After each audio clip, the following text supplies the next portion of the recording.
Period के वक्त lower abdomen में जो दर्द होता है, क्या आपने कभी सोचा है कि ये दर्द एक्चुअली बॉडी के अंदर से कहाँ आ रहा होता है? क्या प्रॉब्लम ब्लड में होती है या यूट्रस के मसल्स में? आज हम इसे सिंपल एनाटॉमी के थ्रू समझेंगे। सबसे पहले यूट्रस यानी बच्चादानी को समझते हैं।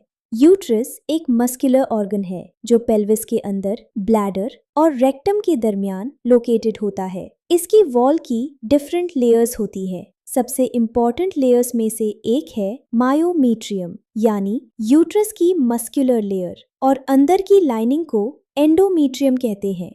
हर मेंस्ट्रुअल साइकिल में हार्मोन्स के इन्फ्लुएंस से एंडोमीट्रियम ग्रेजुअली थिक होता है। बॉडी प्रेगनेंसी के पॉसिबल इम्प्लांटेशन के लिए यूट्रस को प्रिपेयर कर रही होती है, लेकिन अगर प्रेगनेंसी नहीं होती तो हार्मोन लेवल्स चेंज होते हैं और एंडोमीट्रियम की अपर लेयर शेड होना शुरू हो जाती है। यही मेंस्ट्रुअल ब्लीडिंग है। लेकिन सिर्फ एंडोमीट्रियम शेड होने से पेन नहीं होता। यहाँ एक इम्पॉर्टेंट केमिकल रोल प्ले करता है प्रोस्टाग्लैंडिन्स। पीरियड के अराउंड यूट्रस में प्रोस्टाग्लैंडिन्स इंक्रीज हो सकते हैं। ये यूट्रस के मायोमीट्रियम मसल्स को कॉन्ट्रैक्ट करवाते हैं। अब इमेजिन करें, यूट्रस एक मस्कुलर ऑर्गन है जो रिपीटेडली कॉन्ट्रैक्ट कर रहा है। इन कॉन्ट्रैक्शंस के दौरान यूट्रस की ब्लड वेसल्स टेम्परेरीली कंप्रेस हो सकती हैं। इससे यूट्राइन टिश्यू में ब्लड फ्लो और ऑक्सीजन डिलीवरी टेम्परेरीली रिड्यूस हो सकती है। ये चेंजेस पेन प्रोड्यूसिंग सिग्नल्स को एक्टिवेट कर सकते हैं और फिर ब्रेन को पेन का सिग्नल मिलता है।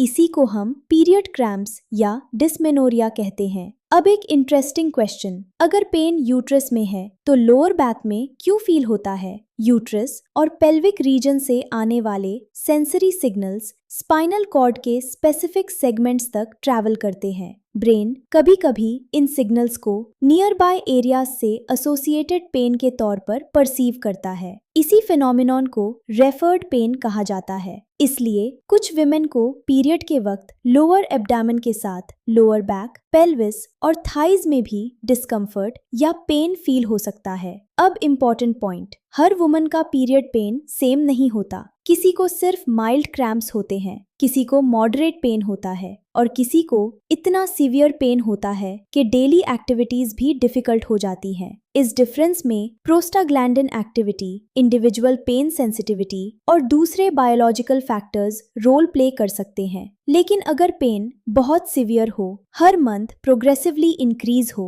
नॉर्मल डेली एक्टिविटीज डिस्टर्ब करे या अनयूजुअल हैवी ब्लीडिंग के साथ हो, तो इसे सिर्फ नॉर्मल पीरियड पेन समझकर इग्नोर नहीं करना चाहिए। कुछ केसेस में एंडोमेट्रियोसिस, एडेनोमायोसिस, फाइब्रॉइड्स या दूसरी गायनेकोलॉजिकल कंडीशंस भी सिवियर मेंस्ट्रुअल पेन का रीजन हो सकती हैं। ऐसी सिचुएशन में गायनेकोलॉजिस्ट से प्रॉपर इवैल्यूएशन जरूरी होती है। तो एक बार पूरा मैकेनिज्म शॉर्ट में समझ लें। एंडोमेट्रियम शेड होता है, प्रोस्टाग्लैंडिन्स इंक्रीज होते हैं, मायोमीट्रियम कॉन्ट्रैक्ट करता है, ब्लड फ्लो टेम्पोरेरीली अफेक्ट हो सकता है, पेन सिग्नल्स एक्टिवेट होते हैं, ब्रेन क्रैम्प्स को पेन के तौर पर परसीव करता है। यानी पीरियड पेन सिर्फ ब्लड निकालने की वजह से नहीं होता। इसके पीछे यूट्रस की एनाटॉमी और फिजियोलॉजी का एक कंप्लीट मैकेनिज्म होता है। मैं हूँ डॉक्टर जुनैरा। मिलते हैं नेक्स्ट हेल्थ वीडियो में।